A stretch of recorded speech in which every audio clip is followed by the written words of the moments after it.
शेवटी नेत्यांना देखील संपूर्ण राज्य सांभाळायचं आहे, प्रत्येक समाजाला प्रत्येक जिल्ह्यातल्या व्यक्तीला बरोबर घेऊन जायचंय. त्यामुळं ते काय निर्णय घेतील त्या निर्णयामध्ये माझ्या अगोदरचे काही सिनियर मंडळी आहेत किंवा ते दादांना वाटलं तर आपण दुसरं कोणाला त्या ठिकाणी संधी द्यायची, तर त्या ठिकाणी मी न्यायालय जो काही निकाल आला त्यातून माननीय सर्व मंत्री महोदयांना क्षमा प्राप्त होतं. त्यांनी त्यांच्या स्थानिक स्वराज्य संस्थेच्या निवडणुका पूर्ण होत आहेत, जो निर्णय घेतील तो निर्णय मला मान्य असेल तर तो मला स्वीकारावा लागेल.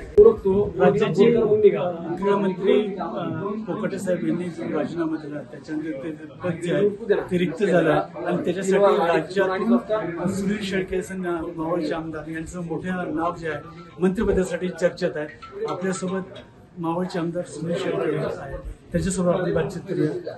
अण्णा काय सांगा, कशा पद्धतीनं तुमचं नाव जे आहे राज्यामध्ये चर्चेत आहे मंत्रिपदासाठी, काय सांगा?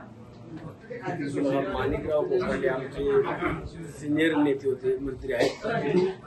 न्यायालयाने जो काही निकाल आला त्यातून आदरणीय दादांनी किंवा मुख्यमंत्री मोदयांनी ज्या सूचना केल्या त्या सूचनेचा माननीय सर्व मंत्री मोदयांना क्षमा प्राप्त होतं. त्यांनी त्यांच्या निर्णयाचं पुढच्या कारवाईच्या दृष्टिकोनातून किंवा जो निर्णय आला त्या दृष्टिकोनातून पुढे जाण्याचा राजीनामा देऊन थांबण्याचा निर्णय केला. स्थानिक स्वराज्य संस्थेच्या निवडणुका पूर्ण होत आहेत.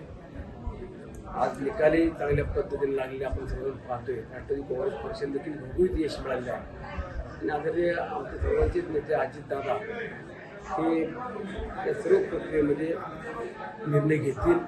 प्रफुल्लभाई असतील, तटकरे साहेब प्रमुख नेते एकत्रितपणाने बसून जो निर्णय घेतील तो निर्णय मला मान्य असेल किंवा तो मला स्वीकारावा लागेल. शेवटी एक कार्यकर्ता म्हणून जरी मी कुठली अपेक्षा व्यक्त केली तर त्यात गैर असण्याचं कारण नाही.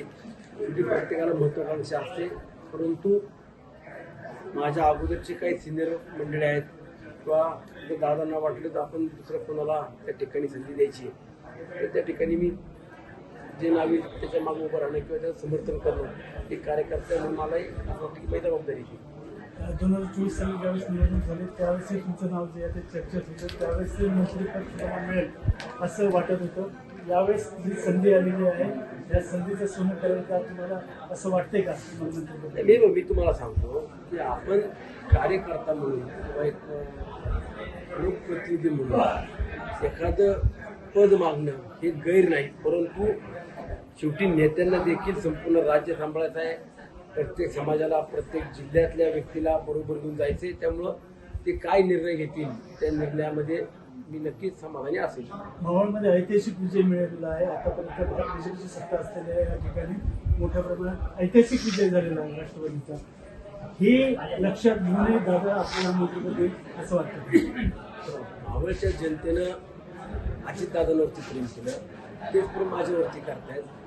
हे प्रेम काय पैशाने मिळत नाही किंवा दादागिरीने मिळत नाही. तुम्ही सुखादुःखात उभे राहिलात, त्याच्या अडीअडचणीत उभं राहिलात, प्रश्न सोडवले, विकास कामं केली तर मावळची जनता मागे उभी राहते. आणि तेच नगरपालिकेला देखील या वडगाव, लोणावळा, तळेगाव नगरपालिकेत मतातून सिद्ध करून दिलं की आम्ही सुनिश्चिततेच्या मागं आधी खंबीरपणे उभ्या आहोत. जरी आपल्याला जे आहे प्रत्येक माणसाने जे आहे ते अपेक्षा करायला पाहिजे मंत्रिपदाची, असं मत आमदार सुनील शेळके यांनी व्यक्त केलं. महाराष्ट्रातील सर्व बातम्यांचे विश्वासार्ह व्यासपीठ, सकाळच्या सर्व सोशल मीडिया प्लॅटफॉर्मला लाईक, फॉलो आणि सबस्क्राईब करा. तसंच सर्व नोटिफिकेशनसाठी बेल आयकॉन प्रेस करायला विसरू नका.